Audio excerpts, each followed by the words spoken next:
Ili usipitwe na matukio mbalimbali na uwe wa kwanza kutazama video zetu, tafadhali bonyeza neno subscribe hapo chini ya video hii, kisha bonyeza alama ya kengele itakayotokea. Asante.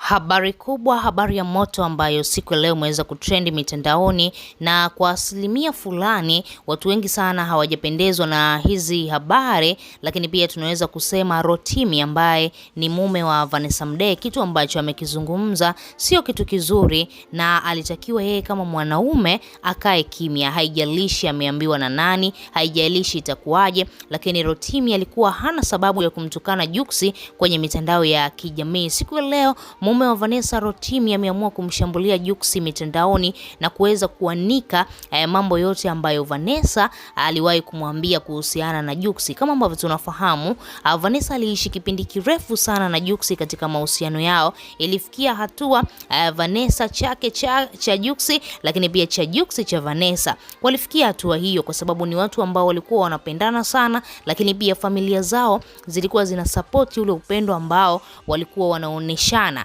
Sasa baada ya hao watu wawili kuachana na Vanessa kwenda kuanzisha mahusiano na Rotimi, kuna mambo mengi sana ambayo Vanessa pia aliyafanya na Rotimi. Lakini pia hiyo imekuwa ni tabia ya wapenzi wengi sana, wanapokuwa katika mahusiano alafu baadaye wanaachana. Anapoenda kuanzisha mahusiano na mpenzi mpya, swali la muhimu ambalo huwa wanaulizana ni kwa nini uliachana na mpenzi wako? Sasa kama wewe akili yako haichaji, utaanza kufunguka pale mbele ya huyo mpenzi wako mpya, unasahau kama hapo mbeleni huenda na yeye pia akawa ex, yani mkaachana. Sasa kitu ambacho Rotimi ameweza kukizungumza, amedai kwamba kipindi yupo na Vanessa ndani alikuwa anamwambia siri nyingi sana za msanii Juksi. Lakini kitu kikubwa ambacho Rotimi amekizungumza, amedai Juksi alikuwa ni mwanaume ambaye anapiga sana simu kwa Vanessa Mdee, lakini pia majira ambayo anapiga simu Juksi ni majira ya usiku. Yani Rotimi anakuambia tumelala, unashangaa simu zinaita, message nyingi.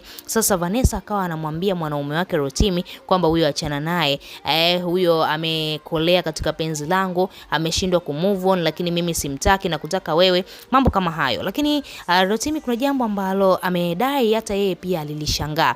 Rotimi, Vanessa alimwambia Rotimi kwamba yule mwanaume wangu Juksi nilikuwa naye katika mahusiano ya kimapenzi, lakini alikuwa haniridhishi. Jambo ambalo Rotimi amezungumza hapa, ameweza kumtupia kama donge tu Juksi na yeye pia ajisikie vibaya baada tu ya Rotimi kuambiwa yule mtoto sio wa kwake. Akaona atafute kitu gani cha kumuumiza Juksi, akaamua kuzungumza hili swala wazi. Amerekodi video Rotimi na akaposti katika ukurasa wake wa Snapchat akiwa anazungumzia hili sakata, akiwa anamwambia Juksi kwamba mwanamke wako Vanessa aliwahi kuniambia kwamba wewe ulikuwa haumridhishi kitandani, yani hakuna chochote ambacho ulikuwa unakifanya, na hakuna kitu kibaya ambacho wanaume wengi wanakichukia kama dharau ukiwa kitandani au ukiwa katika eneo la faraga na mpenzi wako. Mara nyingi sana wanaume wengi wanajitahidi waweze kuwaridhisha wanawake, kwa sababu wanawake wengi wasiporidhishwa na hao wanaume basi ndio kama hivyo maneno ya dharau yanakuwa mengi, kwamba wewe kimoja chali, mambo kama hayo.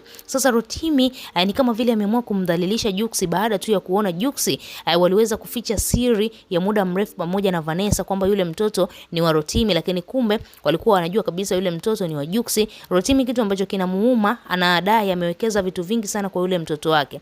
Kuna mambo mengi sana ambayo amewekeza, anakuambia kuna kampuni yake moja ambayo alishaiandikisha kwamba huyu mtoto atakapofikisha miaka 18 anaweza akamiliki hii kampuni. Sasa jina tayari limeshaandikwa kule. Rotimi anakuambia kumbe nilikuwa nawekeza kwa mtoto wa mtu mwingine, jambo ambalo limemuumiza kwa asilimia kubwa, na ameamua kumuumbua Juksi mitandaoni baada tu ya kuona mwanaume mwenzangu kaniumiza, acha na mimi nimuumize. Kama mbwai iwe mbwai. Wewe kama shabiki una lipi la kuzungumza? Tuachie maoni yako, lakini pia usisahau kubonyeza maandishi mekundu yaliyoandikwa neno subscribe.